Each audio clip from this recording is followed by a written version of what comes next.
Network fundamentals, wireless access points and firewalls. जैसे कि हम पहले ही पढ़ चुके हैं, स्विच क्या होता है, ये किस तरह से काम करता है, और राउटर क्या होता है और ये कैसे काम करता है और इसकी फंक्शनलिटीज़ क्या हैं। अभी जो हम पढ़ने जा रहे हैं वो है wireless access point and controller. Wireless access point translate wired into airwaves. Wireless basically एक स्टैंडर्ड है जो IEEE 802.11 का जो स्टैंडर्ड है वो यूज़ करता है, और वाईफाई का जो फुल फॉर्म है वो है वायरलेस फिडेलिटी। वायरलेस फर्स्ट 1998 सितंबर में इंट्रोड्यूस हुआ। वायरलेस एक्सेस पॉइंट जो है वो एक मखसूस बैंड पर काम करता है जिसको हम 2.4 गीगाहर्ट्ज़ भी कहते हैं और 5 गीगाहर्ट्ज़ भी कहते हैं। ये जो आपको आइकॉन्स नज़र आ रहे हैं ये वायरलेस एक्सेस पॉइंट का है। जब भी हम लैब में काम करेंगे तो इस तरह का अगर आपको आइकॉन नज़र आए तो ये जो होगा वो एक्सेस पॉइंट को रिप्रेजेंट करेगा, और ये जो आइकॉन आपको नज़र आ रहा है ये कंट्रोलर को रिप्रेजेंट करेगा, और ये जो होगा एक्सेस पॉइंट का आइकन ये एक्सेस पॉइंट को रिप्रेजेंट करेगा। वायरलेस एक्सेस पॉइंट जो होता है वो किसी फ्रीक्वेंसी पर काम करता है, जैसे कि 900 मेगाहर्ट्ज़ है, 2.4 गीगाहर्ट्ज़ है और 5 गीगाहर्ट्ज़ है।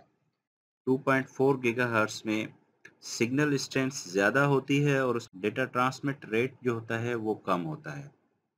5 गीगाहर्ट्ज़ की बात करें तो इसकी जो रेंज होती है वो थोड़ी सी कम होती है, और इसके जो डेटा रेट ट्रांसफ़र करने का होता है वो 2.4 से ज़्यादा होता है। सिस्को के जो वाईफाई एक्सेस पॉइंट होते हैं सेपरेट भी यूज़ किए जा सकते हैं। अगर आप इनके साथ इसका अपना कंट्रोलर यूज़ करते हैं बेटर होता है यूज़ करने के लिए। इंडिविजुअल अगर हम बात करें किसी वाईफाई एक्सेस पॉइंट की तो वो चैनल्स पे काम करता है। चैनल्स 1 से लेकर 11 तक होते हैं। इस तरह से उनकी शेप डिफ़ाइन की गई है, और ये जो शेप डिज़ाइन होती है हमेशा जो एक्सेस पॉइंट होता है वो किसी चैनल पे काम करता है। चैनल 1 से लेकर 11 तक होते हैं। उनमें से अगर दोनों एक्सेस पॉइंट सेम चैनल पे काम कर रहे हैं तो उनका जो डेटा रेट होता है वो स्लो हो जाता है, और उसमें वो स्पीड नहीं रहती, मतलब कॉन्फ्लिक्ट सिग्नल्स की जो फ्रीक्वेंसी में कॉन्फ्लिक्ट आने शुरू हो जाते हैं। अगर हम इनको किसी कंट्रोलर के साथ, सिस्को ने अपना इनके लिए एक कंट्रोलर बनाया हुआ है, अगर हम इनको उन कंट्रोलर के साथ अटैच कर रहे हैं तो ये ऑटोमेटिकली चैनल को सिलेक्ट करते हैं। वायरलेस कंट्रोलर क्या करता है, इन सारे एक्सेस पॉइंट्स को आपस में जो है नेटवर्क के थ्रू कनेक्ट कर लेता है, और उसके बाद उनको as a one access point show करता है, और ये सारे एक्सेस पॉइंट जो हैं उसके साथ कनेक्ट हो जाते हैं। जैसे कि यहाँ पर एक स्विच लगा दिया और सारी वायर्स हमने इन पर ड्रॉप कर दी, तो ये क्या हो जाएगा, एक नेटवर्क बन जाएगा, और कंट्रोलर के थ्रू हम इसको सारे एक्सेस पॉइंट्स को कंट्रोल कर सकते हैं। Network firewall and IPS. हम पहले ही पढ़ चुके हैं राउटर का क्या काम होता है और उसकी बेसिक फंक्शनलिटीज़ क्या हैं। इसी तरह हम अगर फायरवॉल की बात करें तो ये भी राउटिंग परफॉर्म कर सकती है।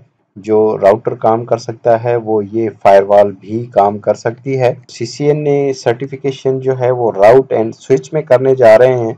सीसीएन ने सिक्योरिटी में हम अगर जो है सर्टिफिकेशन करेंगे तो उसके लिए आपको सारा फोकस आपका इस सिक्योरिटी अप्लायंस पे रहेगा, जैसे कि एएस है, आईपीएस है, आईडीएस है, इन पर। राउटर की बात करें तो राउटिंग में काम करता है, और जो फायरवॉल होती है वो ब्लॉक और allows traffic from moving between the network. In हो या आउट हो रही हो ट्रैफिक उसको फिल्टर करने के लिए हम फायरवॉल यूज करते हैं।